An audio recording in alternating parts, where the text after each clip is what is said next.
Broadcasting live from the Capital OTB studios, this is Racing Across America with Seth Merrow. We'd like to thank Woodbine for their sponsorship of this program and some of the other programming and events here at Capital OTB. Woodbine open now through December, featuring great racing, including the King's Plate coming up in August, Turf Champions Day with the Woodbine Mile in September, and much, much more. Woodbine Racing, great racing north of the border.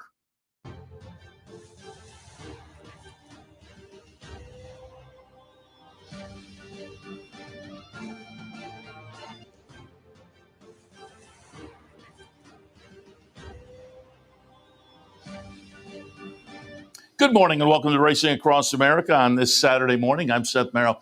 Thanks for joining us. Have a fun Saturday ahead. A little bit later on this afternoon, NYRA hopefully back in action. If you weren't tuned in yesterday, this is a first. NYRA canceled yesterday because the casino had redone the roof, recoated the roof at Aqueduct. And the fumes were too overwhelming and or toxic or whatever for things to go on the upper floors. And the upper floors are where the stewards' offices are, where they adjudicate things and timing and various equipment and whatnot that couldn't be moved around. I'm sure they explored all the options possible, but they canceled yesterday. I haven't seen anything yet today, one way or the other, but we'll keep our fingers crossed there. I'm assuming they probably had fans blowing overnight in the facility. We also have Little Keeneland this afternoon and more. Should be a lot of fun, but it is also one of our favorite days of the year. Always like to watch the racing down in the Mid-Atlantic region, and Maryland really has been over the years one of the more important circuits in American racing, and it's Maryland Millions Day. The Jim McKay brainchild years and years ago, really one of the first, if not the first, of the state-bred kind of programs that many tracks around the country run now. But Maryland Millions always a lot of fun, and who better to give us some ideas on Maryland Millions than our friend John Piassek, occasional announcer down at Yonkers and announces at other venues, but handicaps the Maryland circuit regularly for the racing biz. He's also over on America's Best Racing and more. John, good morning. Good morning, Seth. Great to be here. Happy to have you on board. And speaking of announcing, you in the booth this week at all, coming up at some point? I had to check the schedule. I don't believe so. I am announcing, I believe, next Tuesday. That would be October 23rd. So if you want to tune in to Yonkers, I'll be on the mic that day. And I was on this past Monday, October 7th. Always a great time announcing at Yonkers. It has a lot of history, a lot of significance in the harness racing scene, and I got the call there, even if it's every so often, is pretty amazing. Yeah, no, it was fun when the first time I heard you down there, because as I say, you announced a number of venues since we've plugged you in, and it was fun to hear you jump in at Yonkers. And Yonkers, yes, certainly on the standardbred scene, one of the tracks historically throughout the country. All right, as I say, you do a lot of handicapping also on the Maryland circuit, as you were involved with the breeders down there for a while, and we're going to take a look through some of the stakes races this afternoon down on Maryland Millions Day, and we'll work our way back from the Classic. Maryland Millions Classic will be the 11th race today down at Laurel. It'll have a post time a little after 5 o'clock. 5:12 is the scheduled post time. Fun field in here. I pulled up a replay of Mosler time going back to September 7th. Mosler time is going to be the number 3 horse in here and win pretty easily for Cathal Lynch. I thought this was an interesting performance, but you can point to a few in here. Hit the Road Jack comes in off a nice win last time at Timonium. Brilliant Ice is certainly going to take some action with the solid buyers. Mugatoo comes in off some stakes races, various tracks. Churchill, Parks, Laurel, Prairie Meadows. Feeling Woozy is interesting as well.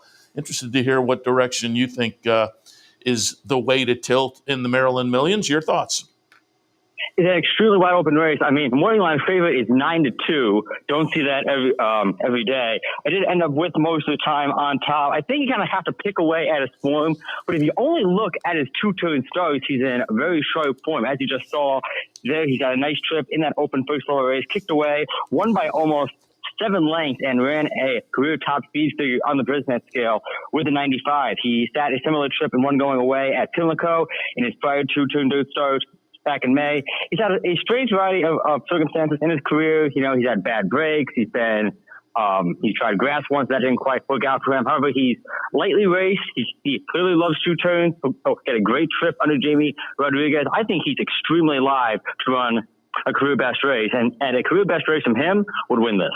Yeah, and you're getting 5-1. I'm going to be interested to see by the time we get to post time what we're looking at. But I think the 5-1 is very generous coming off of that win we just saw with a not only a solid buyer figure, but it was a lifetime best. And so this horse is currently in very good form.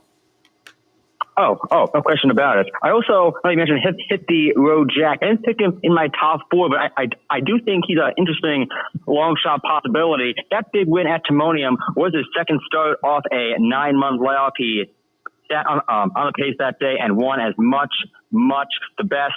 He was also in his improving form towards the end of his two-year-old season before going on the sidelines. He's also lightly raced, only made 5 career starts. This is a stiff class test for him. Not sure if he's quite ready for it. But if you're looking for a bomb in the trifecta or superfecta, you could do a lot worse than him. Yeah, I have that one in the mix too. 15-1. Again, that nice win at Timonium, as you say, the second start off a long layoff. And then had a pretty much layoff in between the first start, May to August. So there was a little bit of a layoff of most of the summer.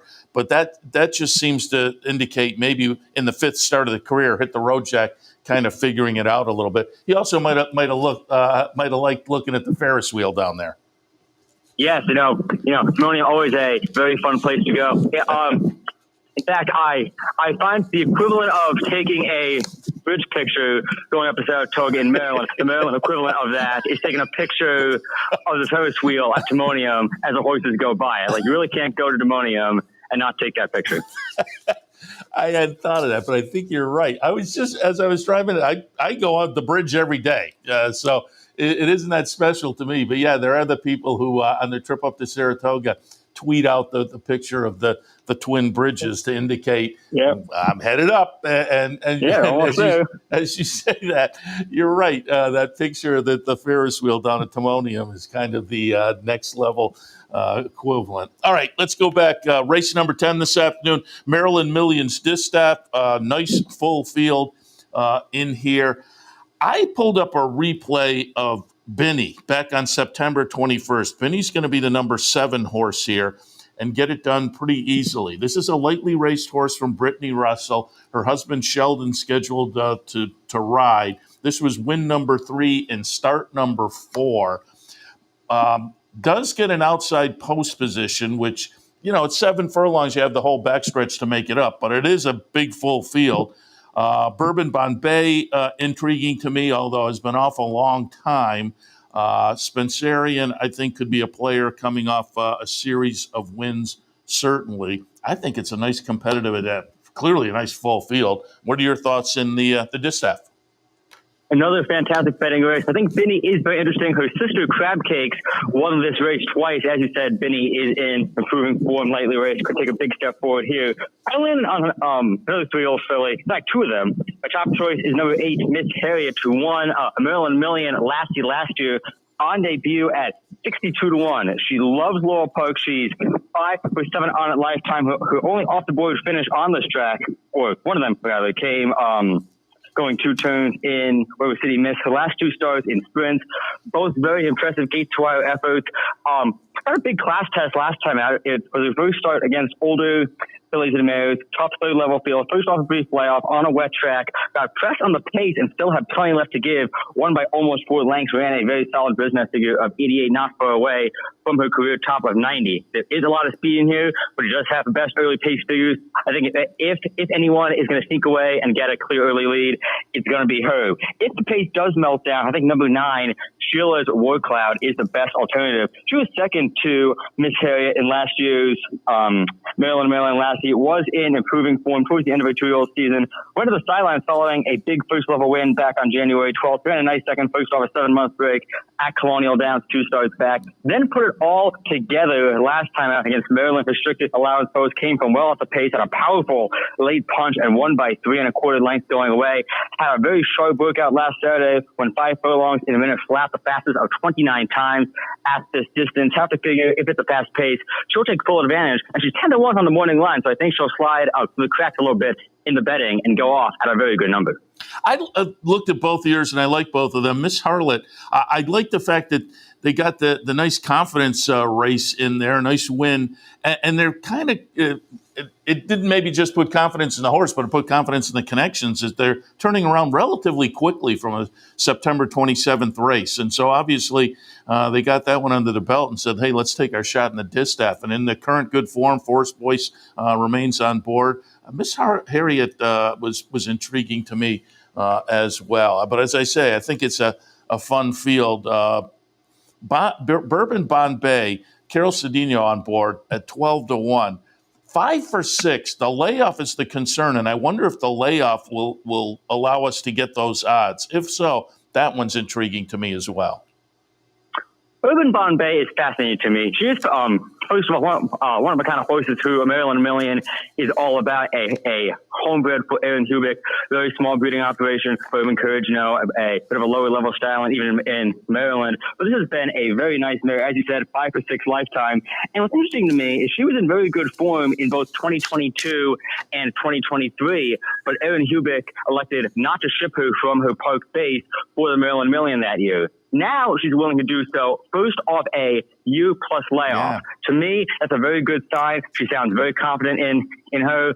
I don't know if he'll quite get 12-1. I feel like people kind of know her and know her rep. I mean, Ned Allard first start in his barn. He does very good work in the Mid-Atlantic. I think that might drive down her price a little bit. But if you get around her morning line or maybe a little bit higher, I mean, you have to think about her at least. Yeah, I mean, the workouts aren't jumping off the page, and there's a year layoff. That's what I think might hold up the odds. But you're absolutely right. You look at the record, and I'll be interested to see where the betting public goes there as well. But an intriguing entrant in the distaff. Race number 9, one race earlier, the Maryland Turf Sprint. There is a little bit of a standout here, certainly in Whitty. Elizabeth Merriman runner, known certainly for Caravel, so turf sprinters are kind of right up her alley, clearly. I pulled up a replay, though, of the number 2, Great Idea. Comes in with a 2-race win streak, and we're going to take a look at one of those going back to September 21st. Great Idea is going to be the number 10 horse here and get it done. So if folks are looking to maybe take a shot against Whitty, Great Idea is interesting to me. The number 3 horse, When I Get to Heaven, is also coming in good form off a couple of tries, or the latest try anyway, down at Colonial. Basarati towards the outside for Brittany Russell has plenty of early speed. This is a fun race, the Turf Sprint. What are your thoughts? You named my top 4. I picked it 3, 11, 8, 2 on the racing bid. I mean, Whitty has to be respected. He's obviously the classiest member of this field. He won this race last year. My biggest concerns on him are A, he'll be a low price. He's 7-5 on the morning line, and more likely than not will be odds on. B, he has a big closing punch, but he doesn't always quite get there. Yes, most of his races this year were against much better, but I feel like he does always kind of leave himself with too much to do. And C, because he is a closer, he does run the risk of getting caught in traffic, especially in a big field like this one. Last year, the seas kind of opened up for him on the inside, and he shot through and won. He might not get that kind of run today. I ended up with When I Get to Heaven on top. He's been in improving form ever since joining the Nolan Ramsey barn over the spring. He really hasn't run a bad race for Nolan. We had a big race on this track in the Ben's Cat 2 starts ago. Fought hard in the stretch over Tidewater, a very nice local sprinter, and won by a neck. Then ran well against Tournament Kingdom next time out at Colonial Downs. The Tournament Kingdom last Saturday, we ran a very good race in the Belmont Turf Sprint at Aqueduct. I think When I Get to Heaven is going to get a much nicer trip than Whitty. Should sit just off the pace, and he'll get first run on that rival at least. Basarati was last year's champion, Maryland bred real filly, and in fact her full sister Biscuit with the Boss entered earlier on today's card in the Lassie. She has a lot of early speed, doesn't always hold the lead, but likes to set the pace and hold on the second and the third. 12-1 on the morning line, should go off at a good number, with most of the money going to When I Get to Heaven and Whitty. I don't know if I can endorse Basarati to win, but I can easily see her rounding out the exact trifecta and having to pay pretty well, even if one of the 2 chalks win. Yeah, and it's just a fun and interesting story being a Philly facing the boys in here. Those are always fun kind of, again, sub-stories to races like this. Eighth race this afternoon is going to be the Mega Millions Sprint. The turf sprint is the 9th. The sprint on the dirt is the 8th. And I pulled up a replay here of 7's 11. 7's 11, this is the Mega Millions Sprint from last year that I pulled up. Going to be the number 2 horse. Comes in off a kind of a dud, but it was in the Grade 3 Vosburg. And so that was certainly a salty try. But again, went in against his own kind, as we saw last year in the Maryland Million Sprint, got it done and got it done pretty easily once separated from the field. So 7's 11 is interesting. I will say Johnny's from Albany, who was 4th in this race last year, has some local connections. So certainly rooting for Johnny's from Albany. I know that the connections are occasionally out here in our clubhouse race book, and I see them up in Saratoga as well. So as I say, going to be rooting for that one. But what do you see in the sprint?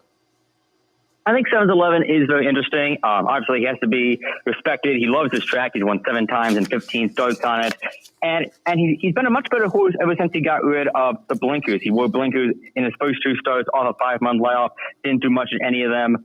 Took them off, 2 starts back in the 3rd level allowance optional claiming race on this track, and won. He got up by a half length over stakes place Hurricane J, was well clear of Feeling Woozy, who was going to be one of the favorites in Maryland Classic. As you said, he might have been in a little bit over his head in the Vosburg. Still worth a shot, but he was in over his head. Now he comes back to a track he likes, faces much easier company on a fast track. Vosburg was run over a wet track. I think he should run a much improved race here. My top choice is number 2, Celtic Contender, a homebred for Fred Lewis, Hammy Smith trains. This one has not run a bad race going 1 turn on dirt in his whole life. His only bad races came on grass at Colonial 2 starts back, and when he tried 2 turns earlier in the season when he was on the road to the Preakness, ran very badly in both those starts after poor beginnings. However, going 1 turn, he's never run worse than an 85 on the business scale, and he's run in the 90s in each of his last 4 starts, turning a very nice effort against Maryland restricted allowance goes back on September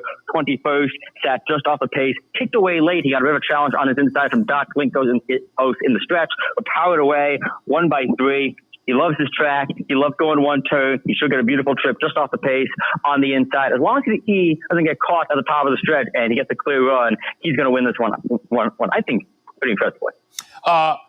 I love the analysis. That's a clever look there.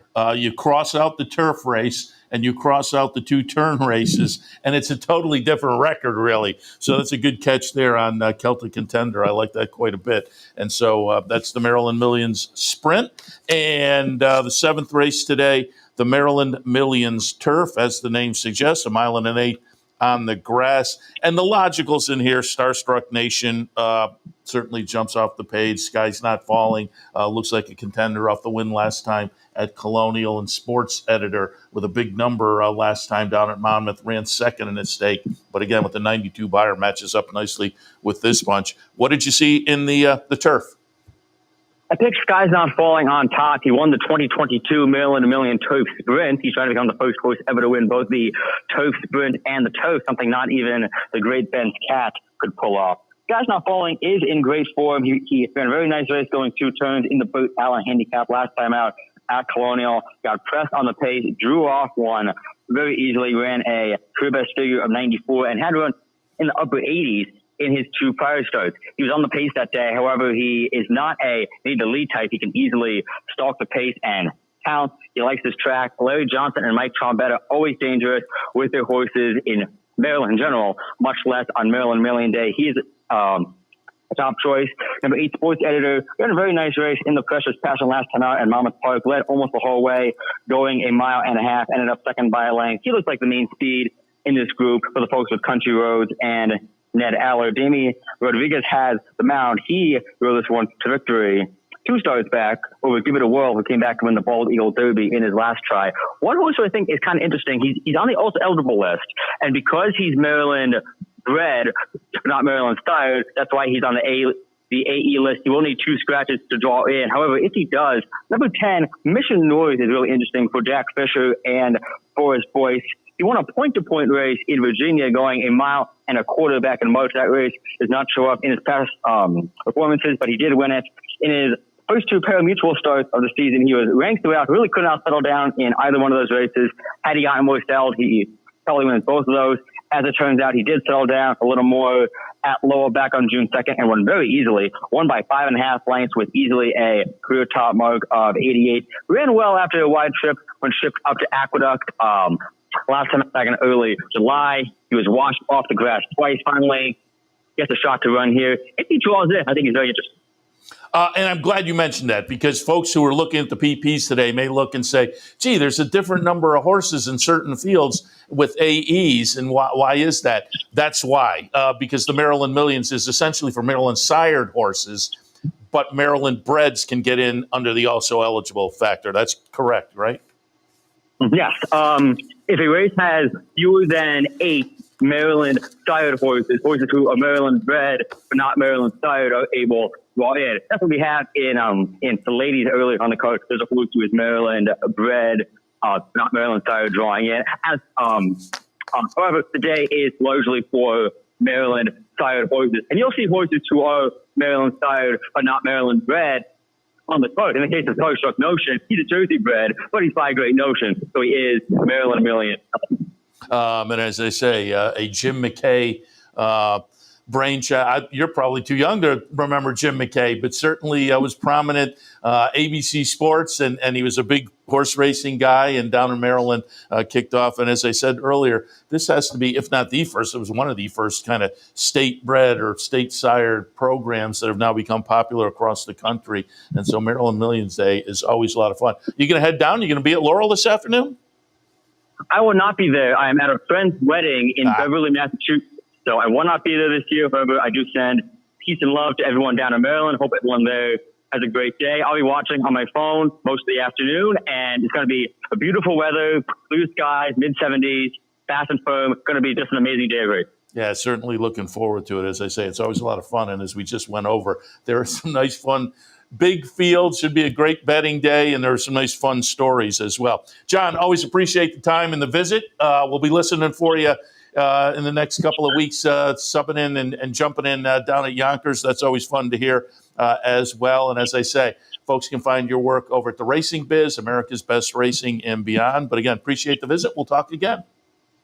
Sounds good, Seth. Take care. Appreciate it. John Piassek, again, taking a look at really a fun, nice card today down at Laurel, Maryland Million Stakes. It's always a big day down there. All right, we'll take a break. When we come back, Jenny Reese pops around for the Kentucky HBPA a lot. We use some of her tape pieces, and with action at Keeneland, she's been popping out some tape pieces, talking to some folks down at Keeneland this week that I would think maybe have some Breeders' Cup implications. So I pulled up some of those tape pieces that Jenny had done this week, a little earlier this week, talking to some prominent players. When we come back from the break, we will jump in and take a look at some of those. As I say, they will have some Breeders' Cup implications and beyond. All of that when Racing Across America continues. Stay tuned.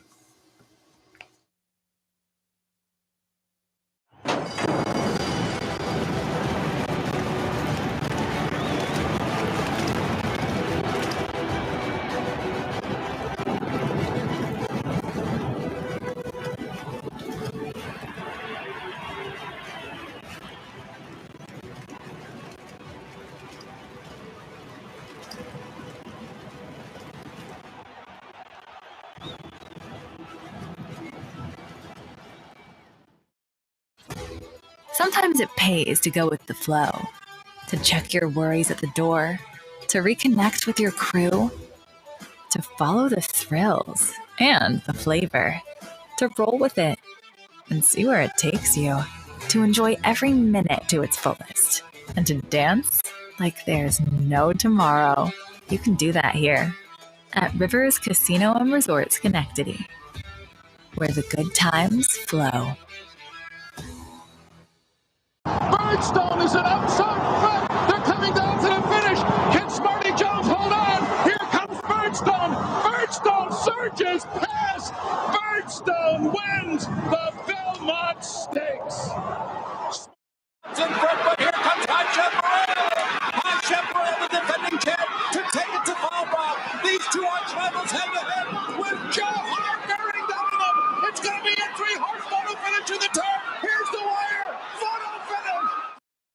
Welcome back to Racing Across America. As noted before the break, excuse me, Jenny Reese pops around the backstretch down in Kentucky. Jenny Reese, who used to be a regular racing writer for the Louisville Courier-Journal, but now pops around, does some work for the Kentucky HBPA and more. Kentucky Downs, she handles a lot of the press down there as well.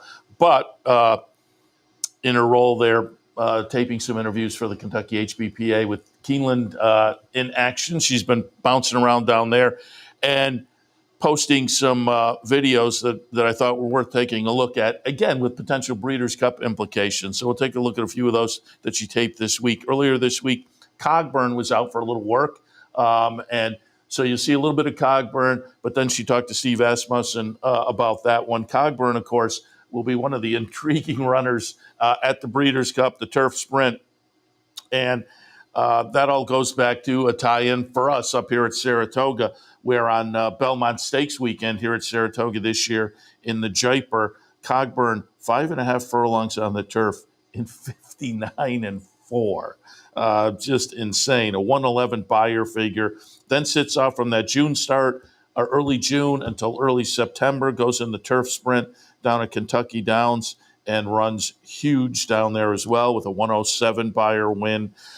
In that Jaipur, he was the winner. Star of Mystery ran third. She came back and won impressively at Saratoga, nicely at Saratoga, flattering Cogburn in the process. So again, Cogburn earlier this week, little workout down in Kentucky, and Jenny Reese caught up with trainer Steve Amuusen after that, got some of his thoughts on Cogburn and more next. Let's go, Carlos. We're going first. America's Dowd.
Nice smooth half mile, nice morning, track's good shape, weather's perfect. We're within a month from the Breeders' Cup, and just awfully happy to see him traveling great, being fresh, and very exciting to get to run him again. But what's it like taking the fastest horse in the world to the Breeders' Cup? It has been amazing to run him this year, and extremely exciting. We just want preparation to go smooth. Hopefully the weather will smile on us and we'll get out there in as good a shape as we are right now. He's an extremely good turf sprinter and runs some amazing races this year. And we're unbelievably fortunate to have him and excited about how he's doing. 5/8 in the Breeders' Cup. Hopefully, is away well and shows everybody how fast he is. He's always been a really good horse, but he's taken it to a new level this year. Yeah, what's been the difference? I think just, we got a sharper horse, space in his races better, more to his liking. And, with maturity, he's a faster horse. Initial reaction to when you saw his time in the Jaipur? Making sure it wasn't a fraction and it was a final time, It just, it was an extremely exciting day. It was quite obvious that he had flown around there, and to have, for him to accomplish something like going 5.5 in under a minute, something I'd never seen before, is extremely exciting. Where did you first see it? Did you see it were you kind of watching the board with the fractions? And No, did you see when the you final? walked out, you were excited. We won the race. Walked out on the onto the racetrack afterwards, and was waiting for him to come back. Looking at the big board, watching the TV on him, and noticed that you knew he flew. So it was kind of something that crossed your mind, and looked at it and thought, "Can that be right?" Yes, in fact, we've seen things like that on occasion when it turns out they're not right. Yeah. They have to go back correct in time. Yeah. Oh, Yeah, the horse is we're mortal. down to 100th of a second, but we're sometimes not in the right, but I guess it's obviously been verified, but it's something fun to go by. And it's a Kentucky Downs race in its own right. I mean, he got great speed figures for that too. No, And all three of his races this year have been just absolutely brilliant, and like you said, we're excited about how good he's doing. Excited about who he is, and look very much forward to running him in the Breeders' Cup. You say a win in the Breeders' Cup would maybe solidify a chance for him to take home the Eclipse Award for sprinting? I think we need to, that's, you get to vote, and that's the figure skating part of our world. I like the racing part; it sorts out a lot easier. Yeah, Cogburn is going to be very interesting, obviously, in the Breeders' Cup after the last couple at 111. Crazy 59 and 4, 5.5 furlongs up at Saratoga, and then the follow-up 6 furlongs at 107 and 3, 107 buyer at Kentucky Downs, and it's going to be very intriguing. I would think a single on a lot of tickets, although if you get by them, you could blow up a ticket potentially, but it's going to be very one of the fun storylines to see if he can keep it rolling. Breeders' Cup Turf Sprint. Another tape piece Jenny did this week, going back to last Sunday, the Bourbon Stakes. The winner was Minaret Station at 38-1. And Jenny caught up with the trainer, Will Walden. And I found it intriguing. It looks like Minaret Station now will head to the Breeders' Cup as well, off a win of $78 and change. But I don't know whether I'd seen any footage of Will Walden. And he's kind of an interesting story. Son of Elliot Walden. Steve Bick and I had Elliot on Loose on the Lead this summer, and he talked a little bit about Will, who had faced some addiction problems. And there was a nice little, in follow-up to this win by Minaret Station, I believe, Bill Finley did a nice little profile on Will at TDN. You can read about that. But as I say, I don't think I'd seen an interview with Will that I can remember. Maybe next summer we'll try to get him out, or in the meantime, we can get him on here as well. But it was just interesting to see and hear from him a little bit. He was talking about the win by Minaret Station last Sunday after that stakes win. And, Will, being the son of Elliot, a Kentucky-based guy, so this was his first stakes win as a trainer at Keeneland, and that was kind of special too, obviously. And then you do it at 38-1 with a horse that now potentially moves on to the Breeders' Cup. So again, this goes back to last Sunday after the Bourbon Stakes Grade 2 win, 1 1/16 on the grass by Minaret Station. It is trainer Will Walden.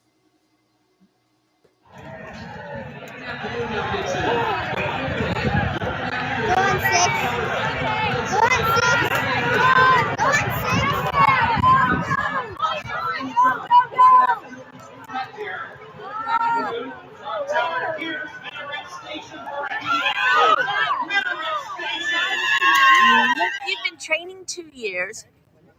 This is your second graded stakes and your first at your hometown track. Just put it in perspective. Oh, I mean, we're just so blessed. I mean, couldn't do it without the team we have. We got an awesome team back home at our base at Turfway. And, I just put the saddle on the afternoon. All the credit goes to them. They work tirelessly day in and day out. And we're just so grateful to have them. And, this one's for them. Well, going into this race, a lot of nice horses, but young horses, they hadn't raced that much. Your thoughts, how did you feel about your horse? Yeah, I mean, there was a pretty big disparity on the tote board between horses, but I thought it looked a lot more evenly on paper than it did, at the time the race started on the tote board. felt good about our colt. He's been training well. Thought the last race he stepped it up. He needed to step it up today. He did. Christian gave him a great ride. Well, talk about that ride and your thoughts. What's going through your head while you're watching the race? Yeah, I guess I forgot down the backside how fair this turf course has been playing. I thought he was a little too far back. We had discussed letting the race develop in front of him and swinging out, excuse me, and making one run. And Christian took it to the next level. I mean, he was back there, and he got him out turning for home, and he exploded and showed that turn of foot he showed in his last race and earned himself a trip to California. I'll ask you. So what about that? What about? Yeah, look, obviously we'll see how the horse comes out of it. His health and safety first and foremost.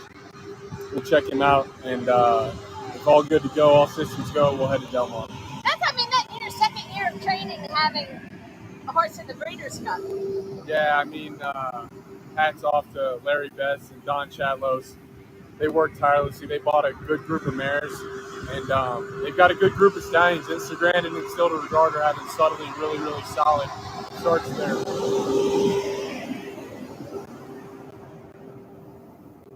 Both stallions and Instilled Regard and Instagram are having really solid respective starts to their first year with 2-year-olds.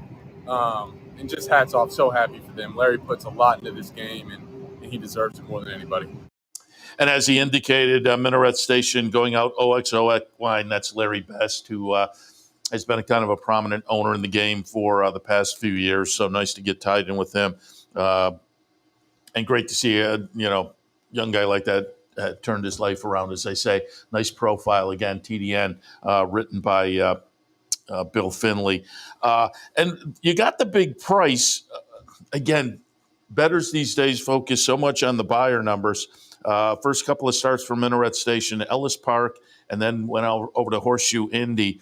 Third in the Ellis debut, won at Horseshoe Indy, a 65 buyer to start, and then a 69.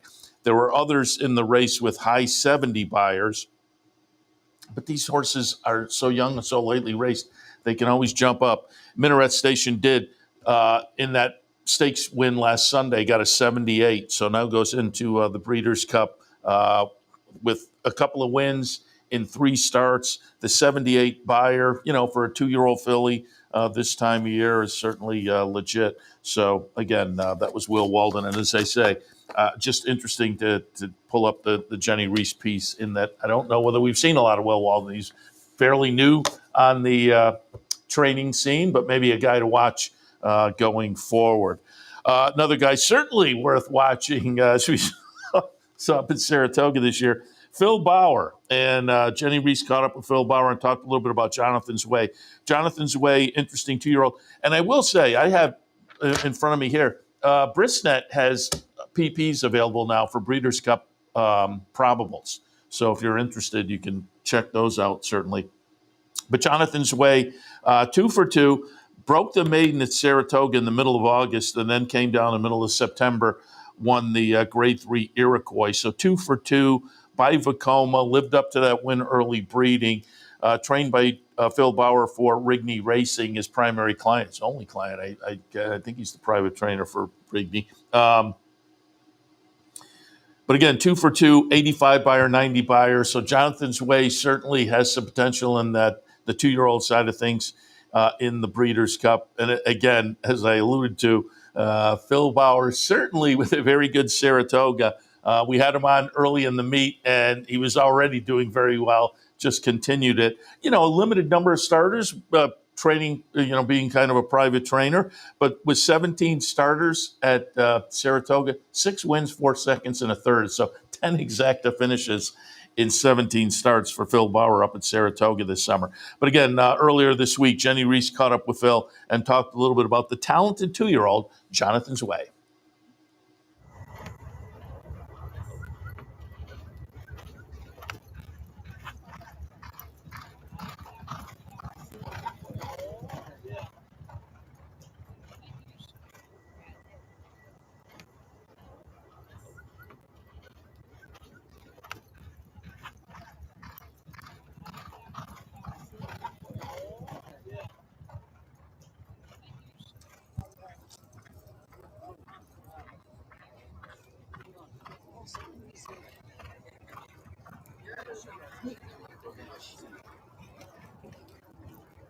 He's doing very well. You know, we flirted with the idea of the Breeders' Futurity. I think originally right after the race it was mentioned that we train right after the Breeders' Cup, but you know, we talked about it back and forth for a little bit and just felt, you know, let's just stick with the original plan. It was very tempting to try, but I think the horse has got a lot of quality, and so we're thinking long term with him, and maybe fewer starts this year will lead to more next year. Did you watch over the weekend all the 2-year-old races, the stakes? Yeah, I think, you know, it's hard to gauge, you know, different tracks, different states, but I think after the weekend's over, we're still confident that we fit right in there, and you know, I think it'll be just like it is a lot of years. You know, the Breeders' Cup Juvenile will just decide it all, as opposed to everyone's resumes coming into it. Well, if this was the NCAA tournament, the top 4 seeds would be you, Bafford's horse, Chad Brown's horse, and then Brendan Walsh's horse. Yeah, I think so. You know, it's pretty neat. We're actually the breeders of Chancellor McPatrick, so we're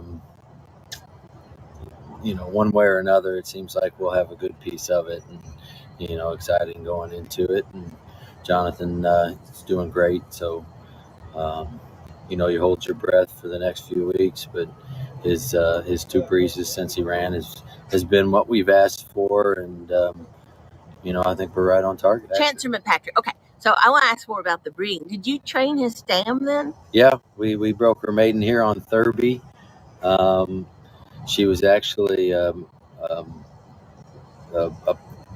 partnership that bred her out of a mare, Dream Empress, that Richard was a part of, that ran second in the Breeders' Cup Juvenile when it was Polytrack. So, you know, he's got his hands on a lot of the lineage there. So it's pretty neat. We still have her as a broodmare down at Denali. She had a really nice Liam's Map colt that we decided to keep this year. So, you know, I think everything's coming together for the team, and you know, top to bottom, the next few years should be a lot of fun.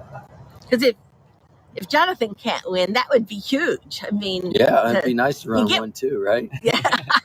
So, you know, he's already won 2 grade ones this year. So, I mean, obviously, I think if you stack them up resume wise, maybe he's the horse to beat. But I think, you know, you hate to lead too much into it, but maybe his running style will run into his way a little bit. But he hasn't done anything wrong yet. So, running styles, it looks like the leading contenders, we have some clear front runners. We have Chancellor McPatrick coming from behind. Where do you see Jonathan's way kind of fitting in the pack?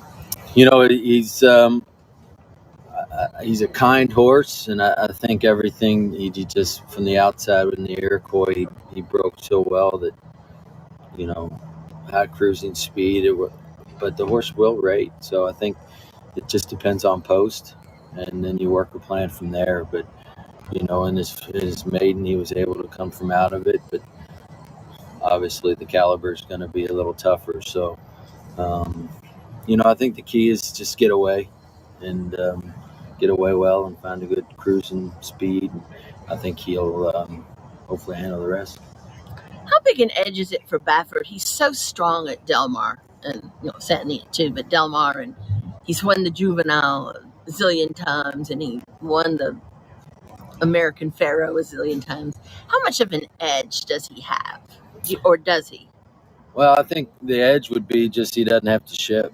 You know, if he does ship, it's just down from Santa Anita. But when you're going cross country, I think it always adds an extra hurdle there. And, you know, I think, you know, you just fingers crossed you ship in well and you don't get temperature or anything silly like that, and adapt to the atmosphere and all that stuff. But I think our horse will be able to handle it really well. He's just kind of a laid-back horse, and has handled everything we've thrown at him so far. Does it give you a little added excitement to be bringing a horse that has a real shot against trainers like Baffert, Brown, Walsh, against that kind of level? Always. You know, I think when you're a long shot, it sometimes you just say, hey, we're swinging at it, no pressure. But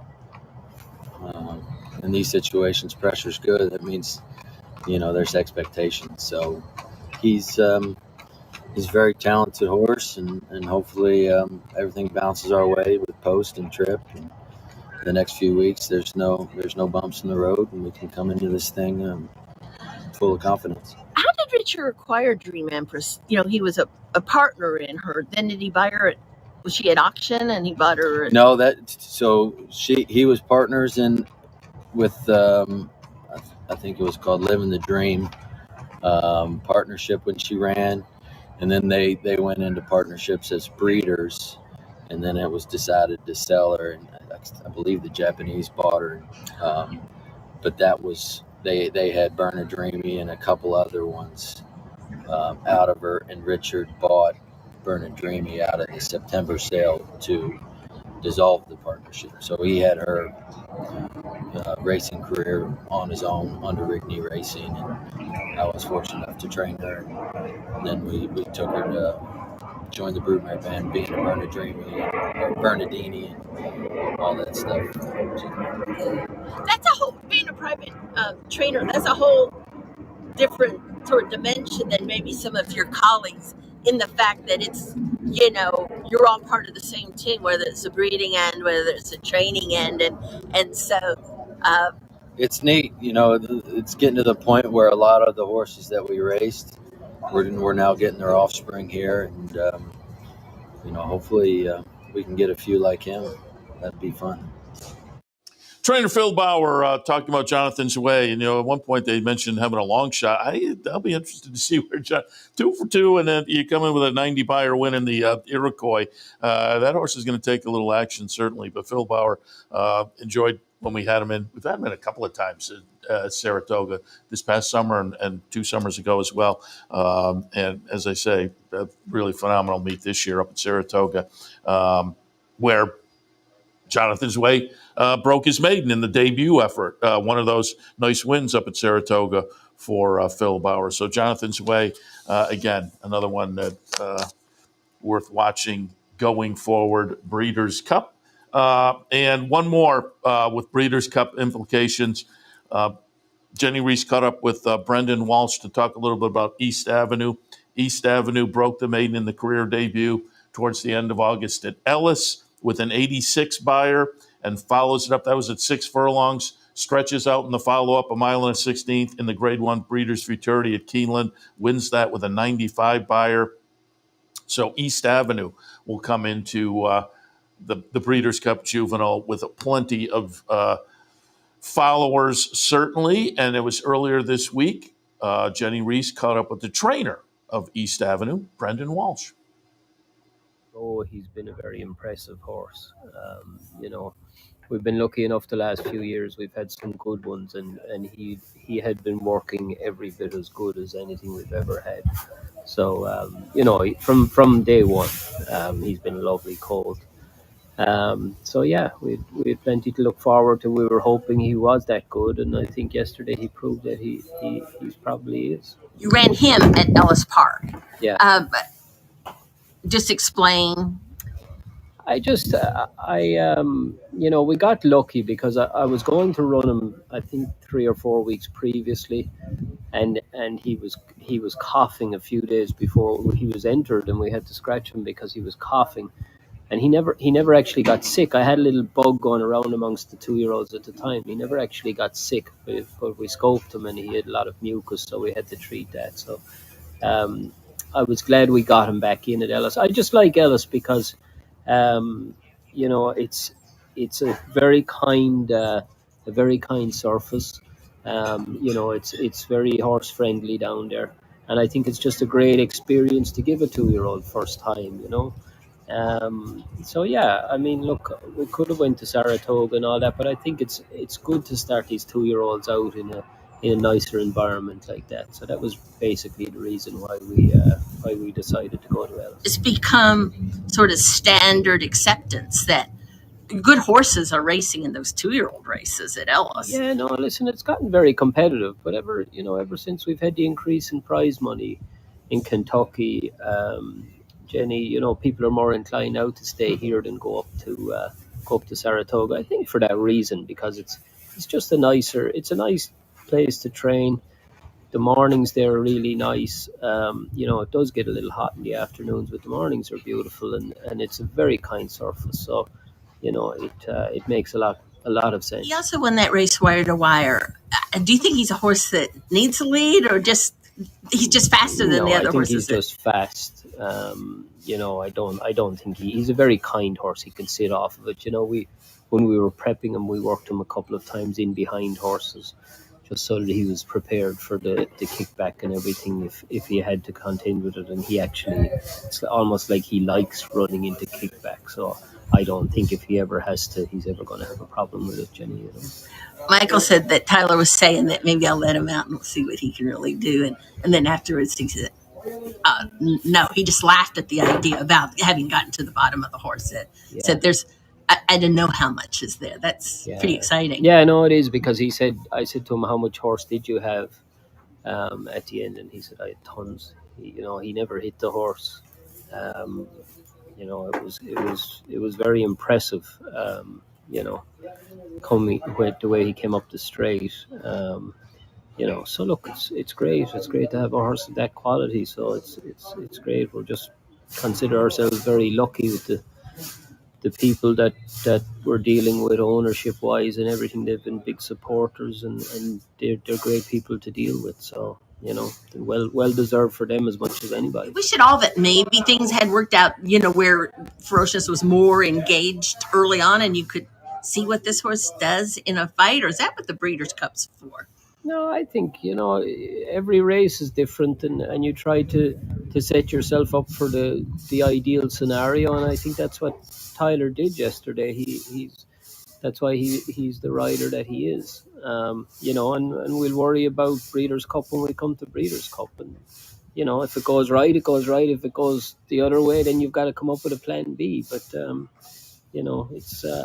it's difficult no matter what way you do it. So it was nice that we were able, because yourself, Jenny. I mean, a lot of days things don't fall right for you like it did for the guys yesterday, and it's not the ideal trip that you want then. And then you either contend with it and you win, or you don't and you get beat, and that's racing. How big a deal was it that he went with effortlessly from the 3/4 at Ellis to Le Mans the 16th, 2 turns? Yeah, I mean, it was good because that was the one thing in my mind. It's a big difference for a horse to go from one to the other. But the 3/4 was the very shortest the horse needed to run.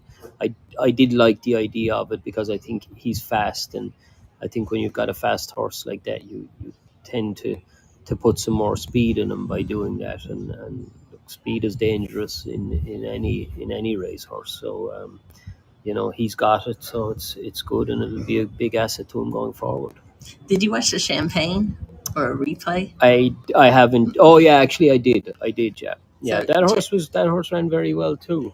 Are you thinking about? It'd be interesting to see how you stack up with the 2 horses stack up. Yeah, I mean, that's what we're all here for. Is that's why it's the Breeders' Cup. It's a championship race, and that's what it is. You try and get these horses together from all over the world and see who's the best. So it'll be tough going out there. We know that, but I think we've got the right horse to be very competitive. And you're going out to Bob Baffert's backyard. He's won that race a zillion times. That's the other thing.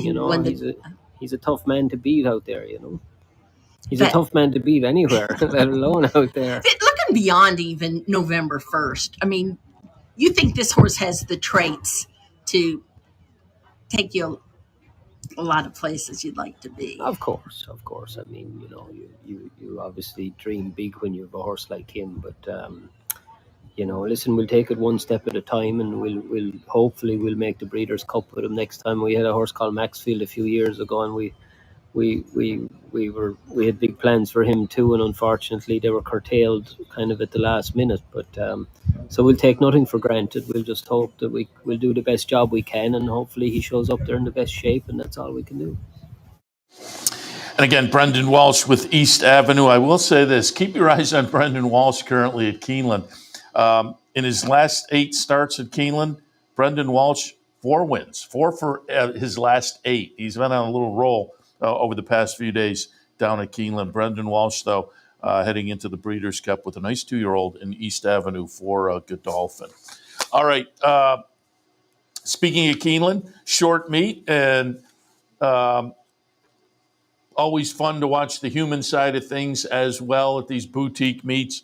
And on the jockey side of things, again, meet goes from the 4th of October to the 26th of October. So you got about 3 weeks there. And currently, Tyler Gaffleone leading on the jockey side of things by 5 wins. Tyler Gaffleone currently with 12 wins. Luis Saez going well with 7 wins. Jose Ortiz, 6. Flavian Prat, 5. Florent Giroux tied with Frankie Dettori, Johnny Velasquez, and Corey Lannery, each with 3. But Tyler Gaffleone currently nice little cushion of 5 wins, 12-7 over Luis Saez, Gaffleone over Saez.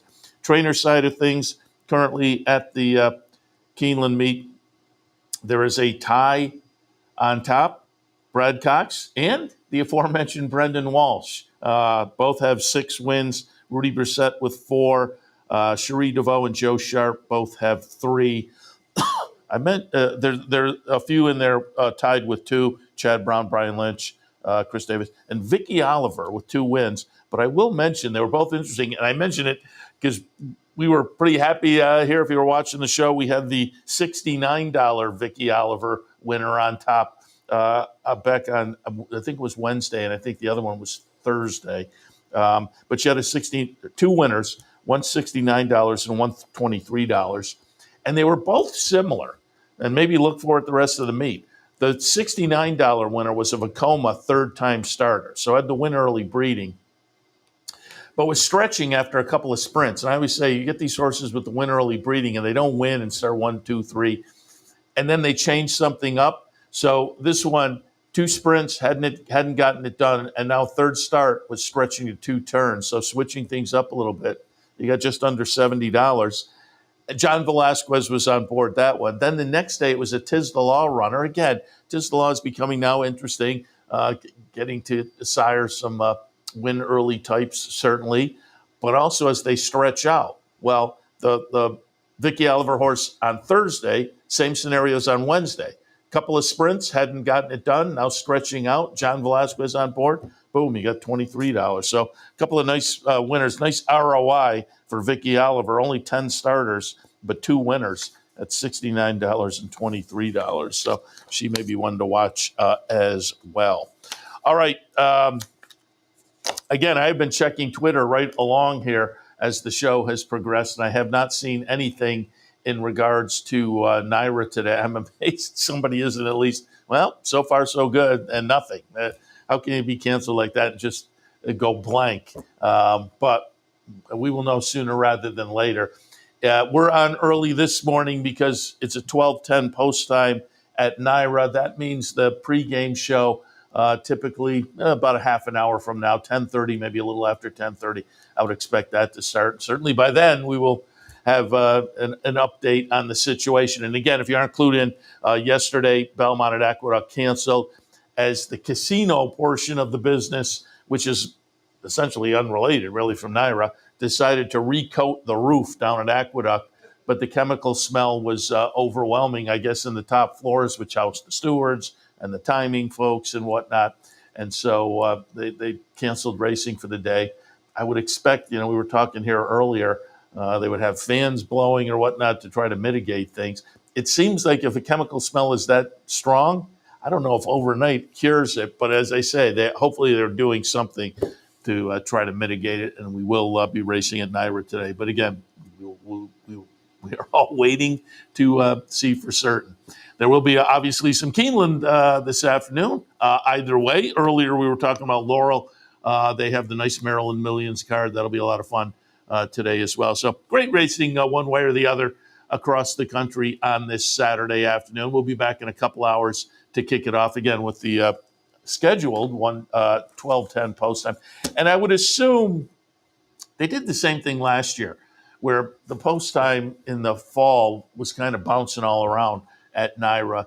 during the days of the week. And then on Saturdays, they were doing these early posts because, today, I believe there is 11 today. Yeah, there's 11 today. So they're trying to squeeze in a number of races with limited daylight. Sooner rather than later, it will become even more limited, not just naturally, but we will have daylight savings time. And when that happened last year, they went to a more standard start time on Saturdays, and things got standard pretty much the rest of the week as well. But now there's still enough light that if they start early enough, they can squeeze in that 11. I would guess it may be getting a little dusky by the 11th, but they'll squeeze it in. And as I say, that it'll change up and become more standard, at which point, my point being, we'll jump back in at our normal 10 a.m. time, within the next few weeks, certainly. But when there are these early post times at NYRA, expect us to be at the 9 a.m. time period so we can be off by the time they launch the pregame show, which, as I say, typically about an hour and a half before post time. So I would expect them to kick on in about half an hour or so. All right. Let me remind you that today here at the Clubhouse Racebook King of the Hill contest, we originally had a knockout challenge scheduled if you pulled up our promotions sheet, looked on the website or whatnot. But King of the Hill will continue until we have a winner crowned, as it were, and that's still going on. So that'll be the promotion today at the Clubhouse Racebook.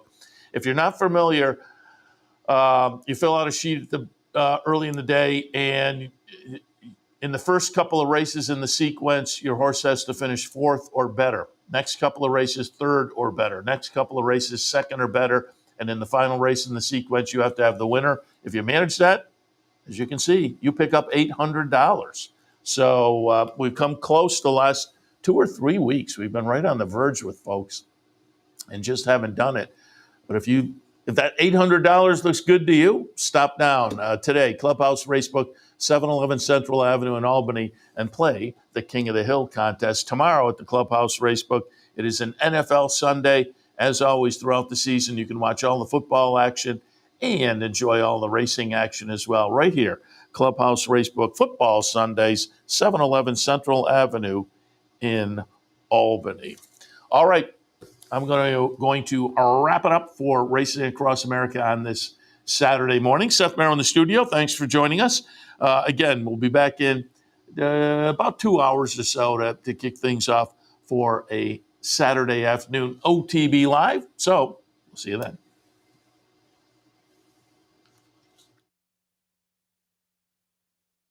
What if there was a way to become a better horse player, to have a better knowledge of the game, to be more successful?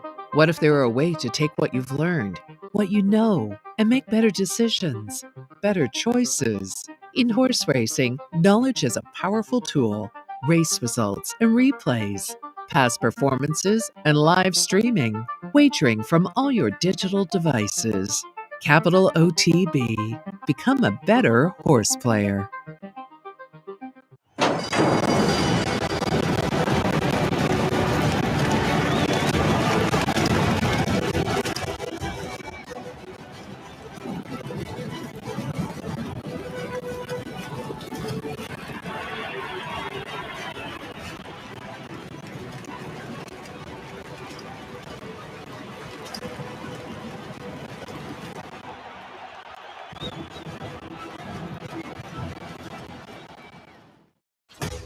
Sometimes it pays to go with the flow, to check your worries at the door, to reconnect with your crew, to follow the thrills and the flavor, to roll with it and see where it takes you, to enjoy every minute to its fullest, and to dance like there's no tomorrow. You can do that here at Rivers Casino and Resort Schenectady, where the good times flow.